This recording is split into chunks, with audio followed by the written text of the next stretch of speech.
Denise, 45 ans, habite depuis 2012 dans les camps des déplacés de Kashuga, à 100 km de Goma, capitale du Nord Kivu, dans l'est de la République démocratique du Congo. Depuis qu'elle a fui son village des Katobi à cause des affrontements armés, elle vit dans ces camps avec son mari et ses 7 enfants. Et où plus de 2700 autres personnes déplacées, des pères, des mères et des enfants désespérés vivent dans les mêmes conditions. Notre vie quotidienne est dans l'incertitude. Pour trouver à manger, c'est un miracle. Mais quand la ration alimentaire arrive, c'est un grand soulagement.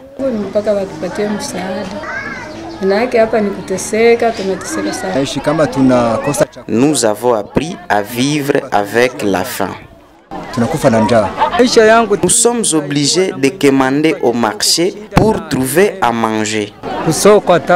Apaiser la souffrance de ces déplacés en répondant à leurs besoins les plus urgents, voilà ce que Caritas Goma fait.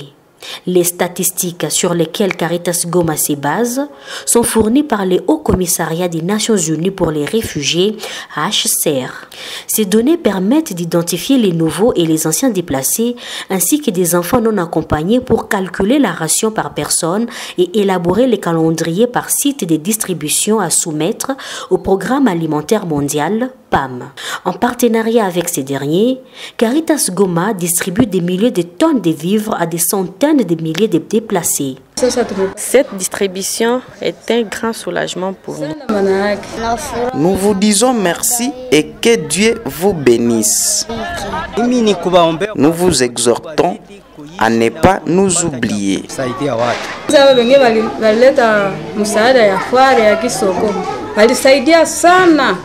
Une autre reconnaissance pour nous, c'est de voir que vous avez instauré le système des foires, ce qui nous permet d'avoir des casseroles, des assiettes, des habits, des couvertures.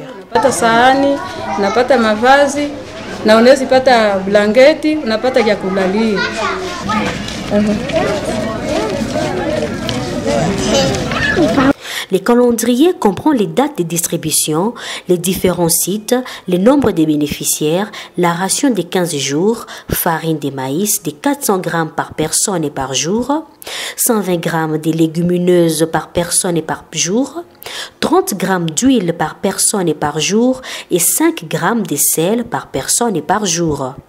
En fait, le Nord Kivu est le théâtre des crises humanitaires à répétition. Selon l'ONU, c'est près de 745 000 personnes qui y sont aujourd'hui déplacées. Caritas Goma fait appel à la solidarité des membres du réseau Caritas Internationalis et des agences de l'ONU pour assurer l'assistance humanitaire aux populations affectées. La raison, la province compte une cinquantaine de groupes armés et tous ont recours à des enfants. Caritas Goma dispose des centres de transit et d'orientation spécialisés dans l'accueil et la réintégration d'enfants soldats. Ceux-ci y résident 3 mois maximum.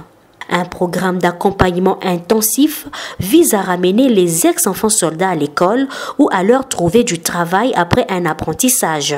Ces actions se font dans une approche communautaire pour éviter la discrimination. C'est la raison pour laquelle elles demandent du temps et un engagement. C'est pourquoi Caritas Goma soutient qu'au-delà des acteurs humanitaires, le travail de réinsertion d'un ancien enfant soldat revient premièrement à la communauté elle-même.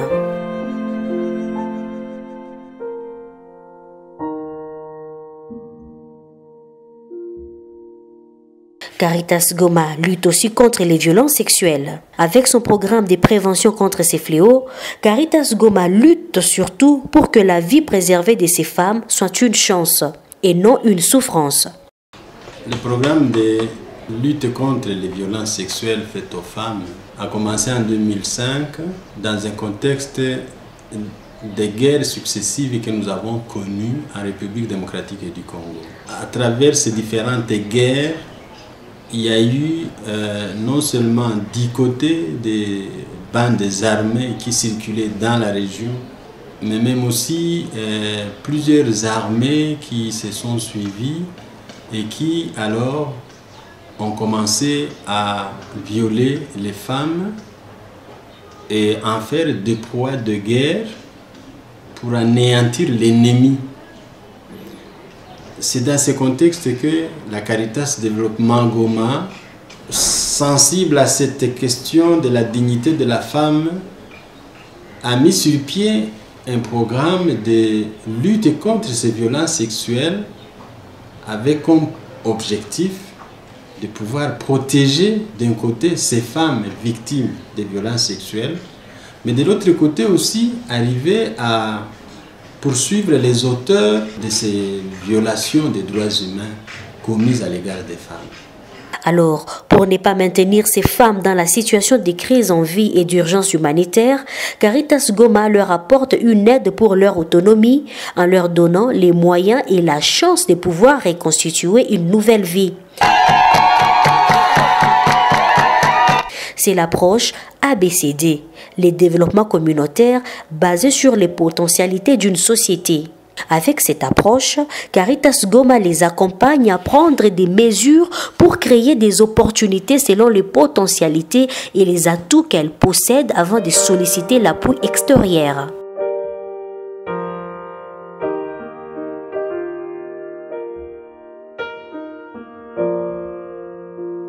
Comme la vastuité du matériel biomédical, les structures sanitaires, la quasi-inexistence de froid pour conserver les vaccins, le manque de personnel qualifié posent un véritable problème de santé en RDC.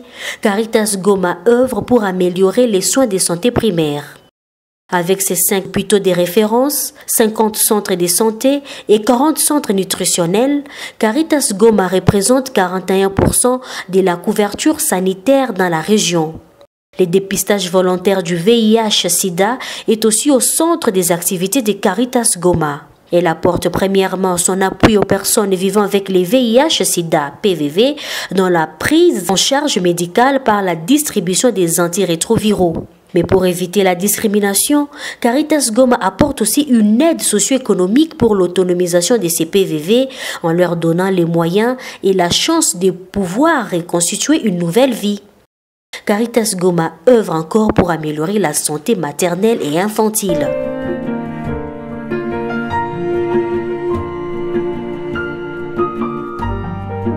Les relèvements communautaires est également au centre des activités que mène Caritas Goma. Ces programmes font allusion à l'accès à l'eau. Ici, Caritas Goma se focalise surtout sur l'hydraulique rurale. Les relèvements communautaires passent aussi par la sécurité alimentaire.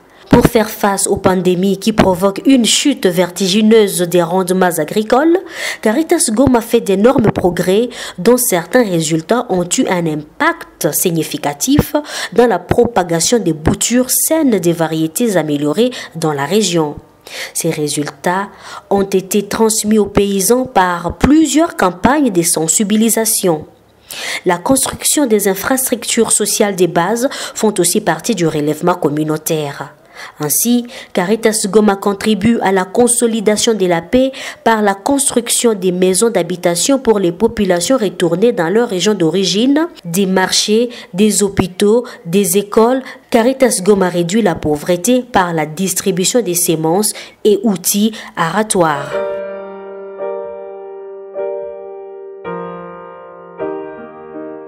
L'ethnisme et la divergence des valeurs sont les principales causes de division dans la province du Nord Kivu. Cette division tire ses racines dans les relations du pouvoir historique entre les communautés de la région et surtout aggravée par la question d'accès à la terre. Dans sa politique de cohabitation pacifique, Caritas Goma mène une campagne pour tenter de sensibiliser les communautés au règlement des conflits à l'amiable. Cette campagne a abouti à la création de comités locaux pour la résolution des conflits fonciers. Ces cadres de concertation, tenant compte de la représentativité de la femme, est composé des autorités administratives, des membres de la société civile et des animateurs, justice et paix. Caritas Goma œuvre aussi pour réconcilier les Congolais et les Rwandais. En dépit des passes d'armes et des relations en dents de scie entre la RDC et le Rwanda, les populations frontalières de ces pays, Goma en RDC et Rubavu au Rwanda, croient toujours en la paix. Elles expriment sans ambiguïté leur volonté de voir les changements au besoin de les provoquer. Correctement accompagnés, certains s'impliquent activement dans la dynamique de ces changements pour une cohabitation pacifique entre Congolais et Rwandais. À travers les manifestations culturelles et les journées de convivialité entre Congolais et Rwandais, Caritas Goma capitalise cette opportunité et accompagne les transfrontaliers sur la voie du changement.